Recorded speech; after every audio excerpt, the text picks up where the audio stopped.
might have done something terrible. Okay, that's a little dramatic, but I was curious, what the heck does Premiere feel like after using Resolve for a couple years? I used to be a hardcore Premiere user for several years, and over the last couple years, I don't think I've even opened Premiere. I haven't had an Adobe subscription, so I signed up for a trial and re-downloaded it and installed it, and just tried to cut some stuff together. This isn't to try to make Premiere look bad or Resolve look good or anything. I'm just curious, having been out of kind of the Adobe realm for a little bit, what the post-production experience is like back on Creative Cloud. So it's been a little bit. There's some new features. I thought I'd check them out. By the way, if you do want to learn how Resolve works and all of those good things, we have a brand new training out. It's called Professional Editing Workflow in DaVinci Resolve, and it goes through how Resolve works from beginning to end of post-production, and I give you my very best tips on making videos quickly and doing it in the smartest way possible. So make sure to check that out right here. Let's get into it. All right, so here we are on the splash screen, and yeah, things are a little different since I opened it. Let's create a new project. Starting out with Premiere, it actually felt really nice. Jumping back in, everything's laid out pretty nicely. They have kind of a new welcome screen. The layout, of course, is really familiar and feels a lot like the edit page in Resolve. And I was able to put clips down in the timeline and, it works as expected. And that makes sense because, Premiere's been the standard for editing for quite a while. A lot of shows are cut on Premiere these days, and just the editing experience feels about how I remembered. It's pretty solid for the most part. But I was curious if I wanted to do some of the stuff that I'm just kind of used to doing in Resolve, what is that experience like in Premiere and Creative Cloud? So I started out with effects. Of course, you can drag an effect onto a clip in the timeline, and you can even add a quick mask to it in the effect controls to limit it to one part of the screen. And that works pretty well. That's pretty nice. But I immediately started noticing it just is really kind of chunky when you're trying to do something like mask an effect in Premiere. It's hard to move the little widget around. It's laggy. It's just not the smoothest experience. The first major thing I wanted to look at was the Lumetri panel and how color grading works inside of Premiere. And I will say the Lumetri panel is pretty awesome. I really like it, actually. There's a lot of super powerful stuff that you can do with the Lumetri panel. And honestly, I would be pretty comfortable grading an entire project in the Lumetri panel as far as just the primary grade goes. Like if you're trying to adjust each shot and kind of match them together, do like your normal adjustments to the image as a whole, and even working with something like a color transform LUT. I was able to use Lumetri to put a LUT on the adjustment layer and put the adjustment layer over everything in the timeline and kind of use that as my group correction for all of my shots. And that works pretty well. You can actually do a similar thing in Resolve using an adjustment clip.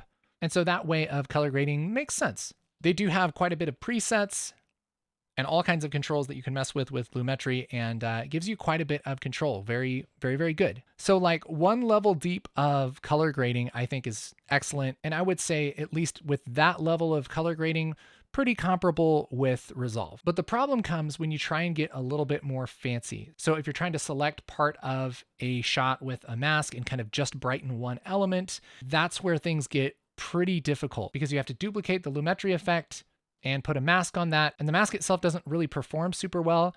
In fact, I ran into some bugs where I was moving the mask around and the whole screen would just go black and it wouldn't get any better until I restarted the program. I'm literally just trying to add like a vignette here. Okay, can I reset? It hates me. Oh, it hates all of this. Did I do something? I don't think so. What's going on? After doing that 2 or 3 times, I kind of gave up on getting any fancier. So as far as like Premiere versus Resolve when it comes to color grading, I would say, again, like the basic version of color grading, just fixing exposure and white balance and, color tint and that kind of thing, pretty comparable. But when you want to get a little bit more detailed and really start working with your images, Resolve just takes the cake, no question. After that, I kind of moved on to graphics because I know that the Essential Graphics panel is actually quite good in Premiere. They have a lot of templates, and it gives you a lot of control to kind of be able to make your own templates and you can reuse them and stuff. Really cool.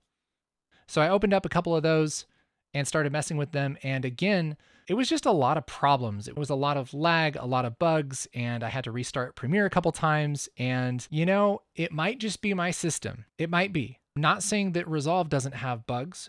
And this is, the first time I've tried it, to be fair. But it seemed like all of the major things that I was trying to do, it was just really buggy, honestly.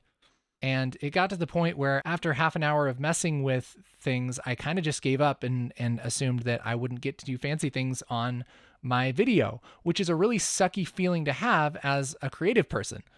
But soldiering on from there, I said, okay, I'm going to do something that I would do in Fusion. I wanted to take a shot and match move some text to the shot so it kind of felt like it was sticking to the background of this wide shot. And the only way to do that is to do that in After Effects when it comes to Premiere. So they have this fancy thing where you can replace a clip with an After Effects composition. I've used it before. It's worked okay before.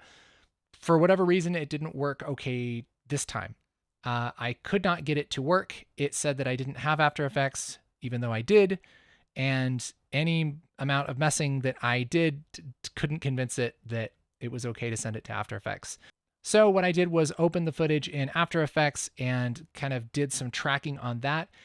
And the After Effects experience was pretty cool. After Effects was one of my favorite programs for a really long time. I used it quite a bit. And as much as I had that kind of nostalgia of like, oh yeah, I'm back at home base, a lot of the features just feel really old. I feel like since I've been out of this for a couple years that it should be a little better at some point, but it felt exactly like it did back in 2008. And the speed in which it tracked and rendered things was about that. And that's one of the main things that stuck out is just, gosh, it just took forever to track this feature. And when I had it tracked, I made a null object, put some text in, and parented the text to the null object. And that was good, but how do I get it back to Premiere? Well, again, I tried several different ways to get it into Premiere, but I ended up having to render it out. And so I rendered it out as a movie, brought it back in, and then Premiere didn't really recognize the same frame rate, and it came in as a weird frame rate. And it was just kind of really a nightmare to kind of get things working. That's when I realized that I didn't set my composition settings right, which is my fault, but it's another thing that you have to remember to do. And I finally got it back into the timeline and then realized I actually want to change it a little bit. So I just ended up not changing it because it's too much work to go back to After Effects, change it and render it out and then re-import it and, update the footage and do all that when I'm used to just being able to switch over to Fusion, type something in and switch back. So is this a super scientific test? Probably not really. This is just my experience this one time. So take it with a grain of salt.